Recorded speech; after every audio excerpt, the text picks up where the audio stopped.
ফারুক একদিন সবাইকে বললেন, ইদা জাআ নাসরুল্লাহি ওয়াল ফাতহ ওয়া রাআইতান নাসা ইয়াদখুলুনা ফি দীনিল্লাহি আফওয়াজা।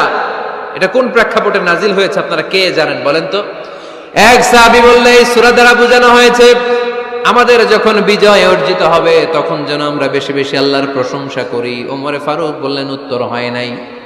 আরেক বয়স্ক সাহাবী বললেন, আমাদেরকে রব্বুল আলামিন বড় বড় শহর বিজয়ের ব্যাপারে আদেশ দিয়েছে, এই সূরা দ্বারা আমি এটা বুঝেছি। ওমরে ফারুক বললেন, হয় নাই। কেউ যখন উত্তর করতে পারে নাই, ওমরে ফারুক বললেন, ও আব্দুল্লাহ ইবনে আব্বাস, তুমি এই সূরার ব্যাপারে কি জানো? আব্দুল্লাহ ইবনে আব্বাস বলেন, হুয়া আজালু রাসূলিল্লাহ, এই সূরা দ্বারা বিশ্ব নবীর আগাম মৃত্যুকে বোঝানো হয়েছে। ইদা জাআ নাসরুল্লাহি ওয়াল ফাতহ, নবী হে যখন বিজয় আসবে, আল্লাহর পক্ষ থেকে সাহায্য আসবে, ওয়ারাআইতান নাসা ইয়াদখুলুনা ফি দীনিল্লাহি আফওয়াজা, আপনি দেখবেন দলে দলে বানের পানির মতো লোকজন কালিমার ছাতার নিচে প্রবেশ করতেছে। তো সবাই যখন কালিমা পড়ে মুসলমান হয়ে যাবে, সবাইকে মুসলমান বানানোই ছিল বিশ্বনবীর মিশন। মিশন যখন কমপ্লিট, নবী থাকার পৃথিবীতে আর দরকার নাই।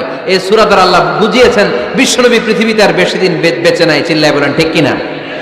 ওমর ফারুক ডেকে বললেন, আব্দুল্লাহ মারহাবা, মারহাবান বিকা ইয়া আব্দুল্লাহ ইবনে আব্বাস, ও আব্দুল্লাহ ইবনে আব্বাস, মাশাআল্লাহ তাবারাকাল্লাহ। কেউ সঠিক উত্তর না দিতে পারলেও তুমি সঠিক উত্তর দিয়েছো।